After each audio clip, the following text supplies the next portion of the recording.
Mr. Narayan, Professor Deepak Pendal, Mrs. Sushma Barlia, Mr. Ravi Gupta, distinguished delegates for this Higher Education Summit organized by Digital Learning, other invitees, ladies and gentlemen. First of all, let me congratulate the Digital Learning and all its partners for arranging an interaction of this kind. I am also extremely happy to collaborate with Digital Learning in many educational and skill development endeavors during the last 3 years. These activities of digital learning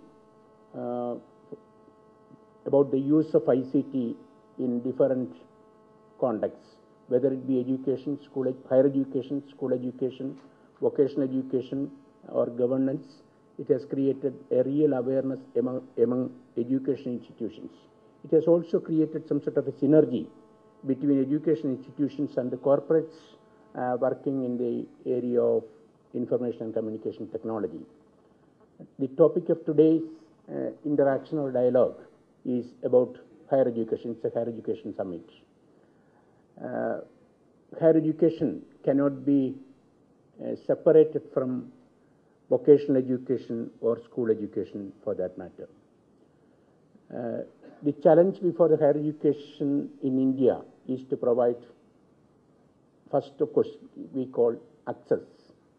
We have to reach large number of learners in this country, and we say that our gross enrollment ratio is around 12% of the 16 to 24 age group, 18 to 24 age group, and it has to be enhanced to 20%, or by 2020 it has to be around 30%. It is much, as of now, it is much below the world average of 23%. So technology definitely is the solution, no doubt about it. But access or enhancement of gross enrollment ratio will not happen just like that. Only when we improve the quality of the teaching learning process in the classroom, the gross enrollment ratio will enhance. For the last 7 plans, I have been in the higher education system or in the universities in this country. Every 5 years, as part of the plan document or plan objectives, we used to say that we have to enhance the gross enrollment ratio from 5 to 10 or 10 to 15 and all that. But for the last 7 plans, we have been only limping, maybe that 1% extra, that just like that. The reason is that even though we establish institutions, we create facilities and all that, if the quality of the teaching learning process in the classroom is not happening, students simply will not come to the universities and colleges. That's about that. So the first and foremost thing in higher education is to enhance the quality of the teaching learning process in the classroom, and gross enrollment ratio will automatically happen, or enhancement will automatically happen. That is the experience all over the world. So how to enhance the quality of the teaching learning process in the classroom? Only by enhancing the domain knowledge of the teacher. If I know my subject, I will know how to teach it, I will know how to do it. So the first and foremost thing when we talk about improving the overall quality of higher education system is to improve the domain knowledge capabilities of the teacher first, and naturally, if the domain knowledge capabilities of the teacher is enhanced, it will be reflected in the classroom teaching. The learner will take it, and naturally, reach of education will also enhance. And the role of ICT, there is no need of emphasizing the role of ICT to an audience of this kind for that purpose. So, how a teacher can make use of ICT to teach his subject much more effectively, and then how a teacher can make use of ICT to make his best class, best teacher-learner interaction available to anybody, anytime, anywhere. ICT is the solution. Technology is the solution. Probably some of you might have read this year's chemistry Nobel laureate, Mr. Ramakrishnan's biographical sketch in The Hindu, yesterday and today, in 2 parts. He has published the biographical.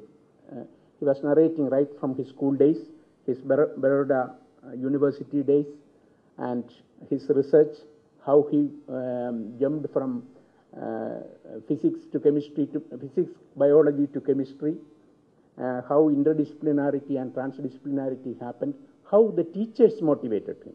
Right from he was narrating various incidents in the Baroda University classrooms, college classrooms itself. So how the teachers motivated this. So we have to look at contextualize the applications of ICT. We talk about ICT, and ICT technology is definitely showing results. But we also know that technology cannot teach, only teachers can teach. And therefore, the teachers have to be equipped with the appropriate technology. What is required in higher education is probably making technology more comfortable with the teachers.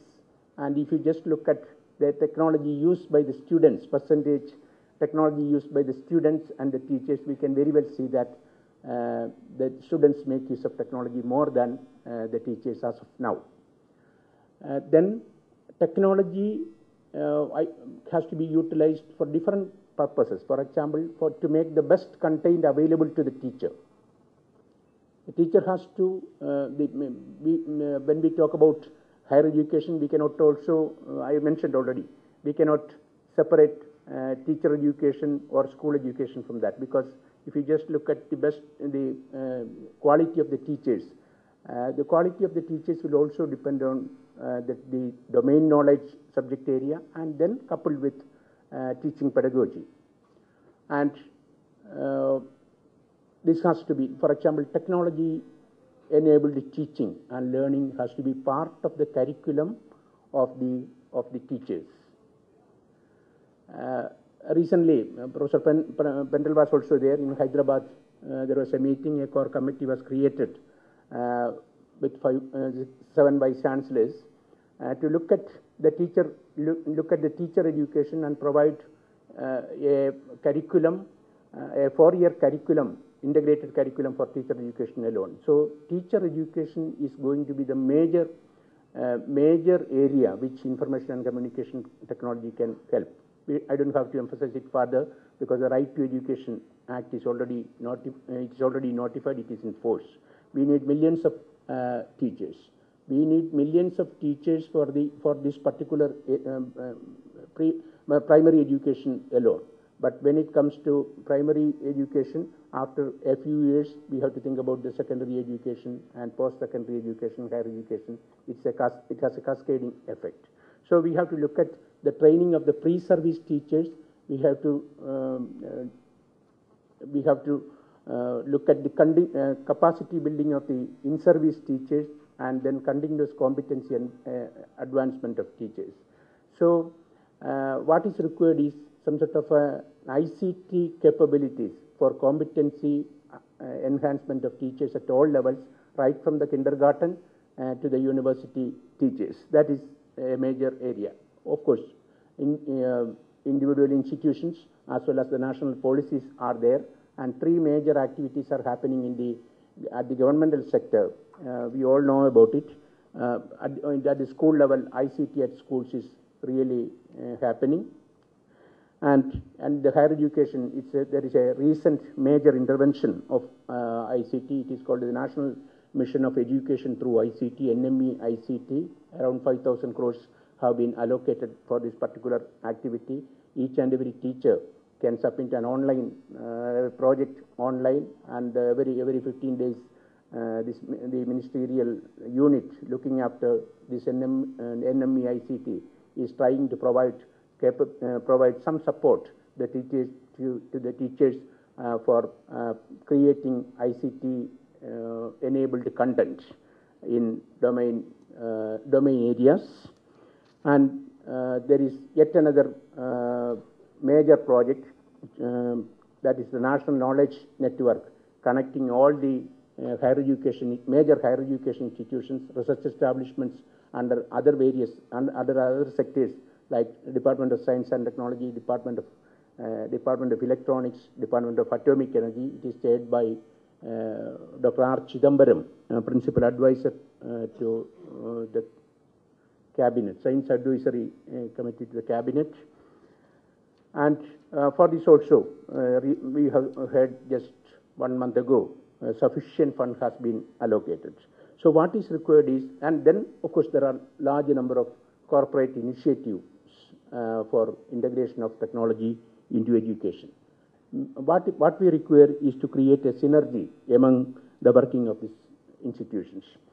So the challenge before the higher education system, yesterday in another context, we were suggesting that there is a 90-90 syndrome in education in our country. 90% of our jobs are skill related, but 90% education is only knowledge based, leading to poor job skills mismatch.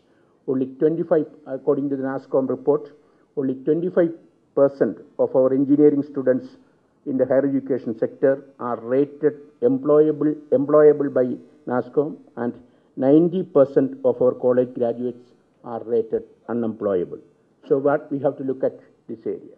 And then higher education cannot be totally dealing from the vocational education. We have to look at creating opportunities for large number of people who are dropping out from the collegiate education system, or we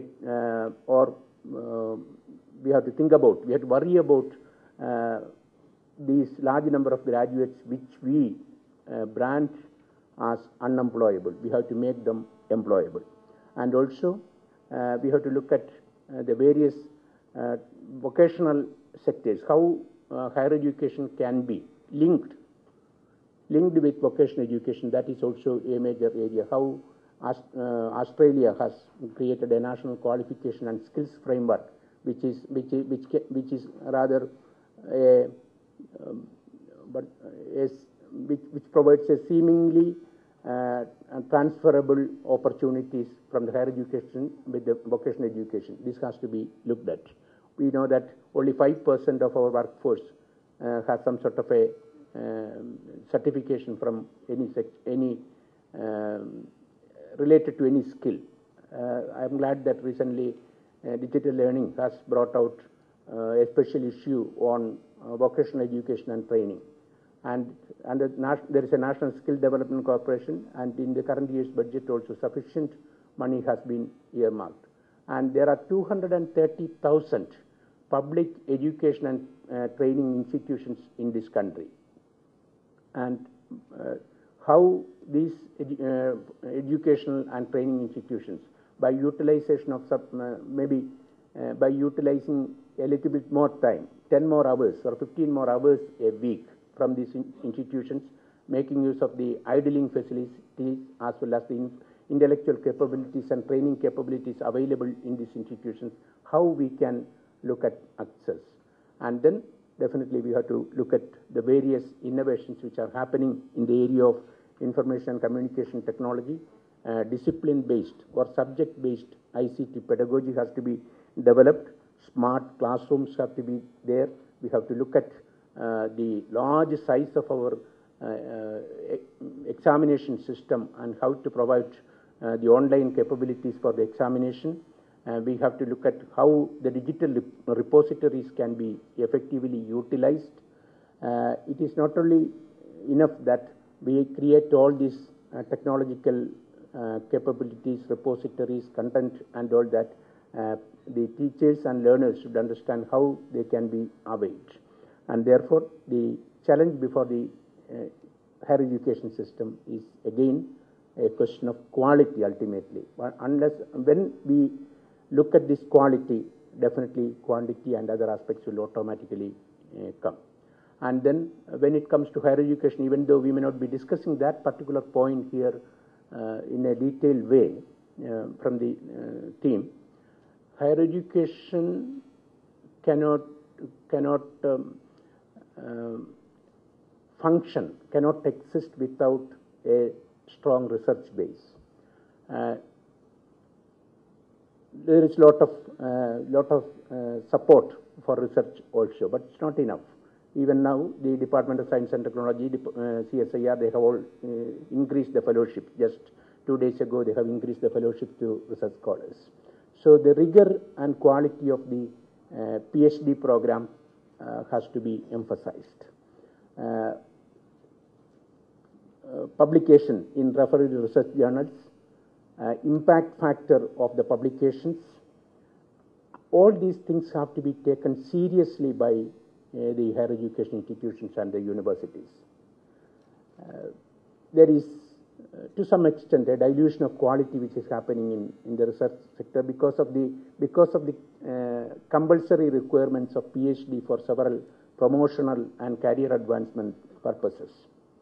Even stipulation of publication of papers is mentioned, and therefore in which journal they publish, what is the quality of that particular journal, how much a scientist is how much a paper, an original refereed research paper is cited by others. All these factors should also be discussed. In many discussions, we just concentrate on enhancing the gross enrollment ratio. Therefore, it is very necessary that we should look at postgraduate education and research also in a very significant way. When postgraduate education and research are given sufficient emphasis, we will get good teachers. We will, as I mentioned, we will get teachers who know the subject, and if they know the subject, they will, if for example, if they know the science, they will do that science, they will teach that science effectively. So ultimately, higher education is, of course, a broad spectrum. It cannot be dealing from the teacher, primary school teacher educated system, or from the higher level doctoral research. These are all interlinked, and therefore we have to look at comprehensively how technological capabilities can enhance quality at all levels, right from the primary school teacher to the domain knowledge researcher in the highest level. I am sure that this panel, as well as the eminent people who are sitting here, they will concentrate on this, and definitely technology would add to quality enhancement at all levels. Thank you very much.